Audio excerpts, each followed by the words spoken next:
What's up everybody, it's Sean here and I'm back today to give you a review of the Air Jordan 1 Low 85 in this neutral gray colorway.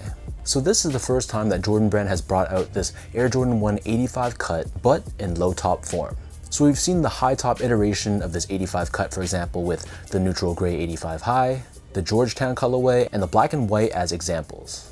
But they recently just dropped this pair, which brings back this familiar color scheme, but again in 85 cut. So a couple years ago in 2021, we got a very similar shoe that released, but that version was an Air Jordan 1 Low OG silhouette. But long story short, without getting into too much of the details, this pair is supposed to be closer to the original release back in 1985. So these released on November 2nd for a price of $160 US or $210 here in Canada. The official colorway for this shoe is Summit White, Light Smoke Gray, and Neutral Gray. And for all my Canadian viewers out there, The Closet Inc., which is an independently owned and operated sneaker boutique based right here in Southern Ontario, they're going to be releasing their stock on November 13th, coinciding with their MJ Monday releases. So I'll link their social media, their website, all that good stuff down below. So check them out, stay tuned for their release details, and be sure to tell them that I sent you.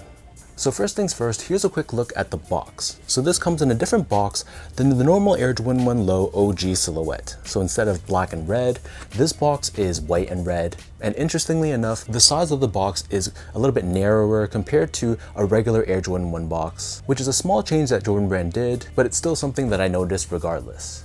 So as for the shoe itself, so diving right into the details, the majority of the upper, this is constructed out of a soft Summit White colored leather. So on the toe box, we have these perforations all across, and this cut of leather, it feels pretty thick, and as far as Jordan Brand products go, I thought this leather quality was pretty good. So you run your fingers across it, you can see those natural leather grains, and I'd say that it's definitely a step above average Jordan Brand quality leather. So this same white leather covers the side wings of the shoe, as well as covering all the eyelets. And for this release, we have 8 eyelets, which is how Air Jordan 1 Lows originally were supposed to be. Whereas the version from 2 years ago, it only had 7 eyelets, which is just one of those small details that really bug Air Jordan 1 purists out there, so I'm glad to see that they brought back the correct number of eyelets.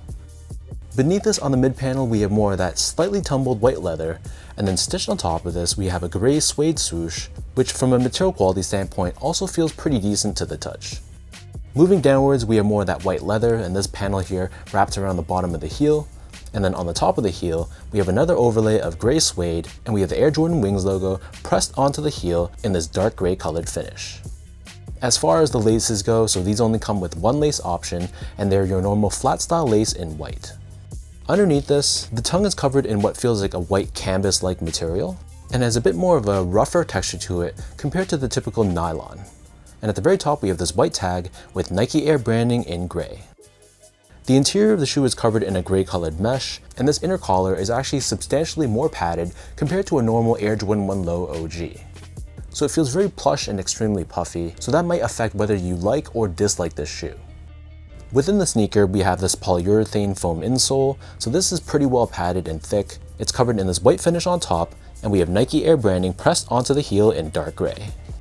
And just like the 85 high version, underneath the insole you'll see that this shoe is actually board lasted. So just like how modern sneakers have a TPU shank plate, back in the day, this served the same purpose to help with torsional rigidity and midfoot support. So the upper of these Jordan 1 Lows sits atop this slightly yellowed rubber cupsole, and just like the 85 high version, there's a slight curve to the midsole around the middle. And you'll see this midsole has a very distinct pattern to it, unlike the Air Jordan 1 Low OG version, which is a bit more smooth in comparison. And then encased within this rubber cupsole, but not visible to the eye, we do have Nike Air technology, which is theoretically there to help with impact protection and shock absorption.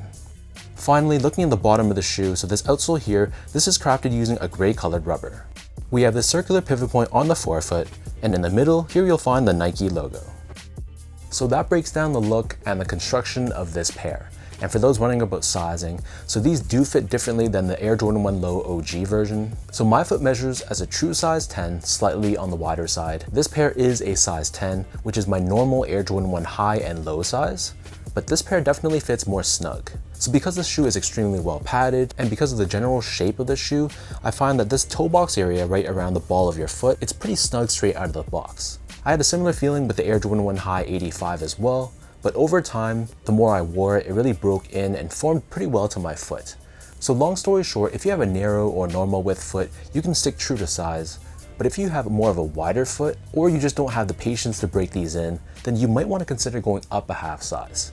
And if you're someone that normally goes a half size down for their Air Jordan 1 Low OGs, I would not go half size down for this pair, just stick true to size. Moving on to the comfort, so unfortunately these are really nothing special. At the end of the day, this is a sneaker with technology from the mid-80s, so it feels pretty flat, firm, and low to the ground. It's a very stable feeling sneaker, but there's pretty much nothing when it comes to that underfoot cushioning and softness. So for an everyday use sneaker, it's going to be perfectly fine, but if you're expecting a sneaker that feels very plush, then you probably will not like these. And comparing these to an Air Jordan 1 Low OG, just because of the differences with the fit, with this pair being more snug around the toe box, I can see why some of you may feel like this is more of an uncomfortable sneaker. It definitely requires more break-in time, whereas the Low OG silhouette, those are usually soft and broken in straight out of the box. Finally, in terms of the quality and the craftsmanship on this pair, so first off, material quality, I thought it was pretty solid. Like I mentioned earlier, the leather that they use, I thought it was definitely above average, and I'm talking strictly about Jordan brand quality. So I was pretty pleased with the material quality, and from a build and craftsmanship standpoint, there were some issues. I had some long threads that to trim off myself. The toe boxes were a little bit slanted between my left foot and the right foot, so it wasn't a perfect release. There were some flaws, but they weren't major deal-breaking issues.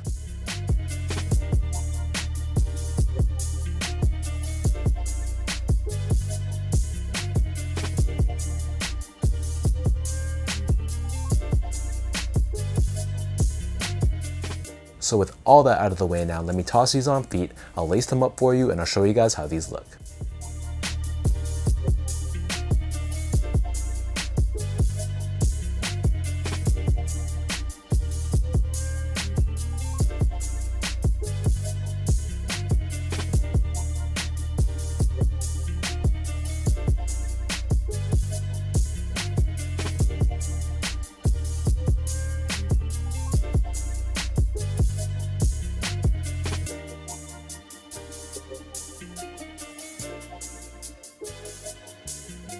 In my opinion, if you already own the 2021 version of this neutral gray Air Jordan 1 Low, there's really no reason for you to pick these up as well. Unless you're someone that's really a purist for that 85 look, I honestly think the 2021 version feels a bit more comfortable on foot, and I kind of prefer that softer feel for that version compared to this one, which feels a little bit stiffer and it requires more break-in time. At the end of the day, in my collection, I have so many white and cream and gray colored sneakers. So this shoe wasn't really a must cop for me. It's just one of those nice to haves. If you're able to pick these up for retail, then sure, why not? But I personally wouldn't pay a cent over retail just to get these. So let me know in the comment section down below, what do you guys think about this Air Jordan 1 Low 85 in this neutral gray color? Between this one and the 2021 version, I know this one probably looks more OG, but taking into account the sizing and the comfort differences, which of the two do you guys prefer? And for anyone watching, were you guys able to grab these for retail? Did you take an L and pay resale for these? Or it just wasn't your thing and you passed on them altogether? As usual, if you guys enjoyed this video, be sure to like, comment, and subscribe to my channel if you haven't yet. You can follow me on Instagram at esco8, follow my Twitter or X account at sean.go spelt out, and visit my website at seango.ca. So thanks so much for watching. Hopefully you guys enjoy this review and hopefully it helped you in some way. Another shout out goes out to The Closet Inc. So again, I'll add their social media, their website, all that good stuff down below, so check them out. So thank you everyone for watching, and I'll catch you guys all in my next review.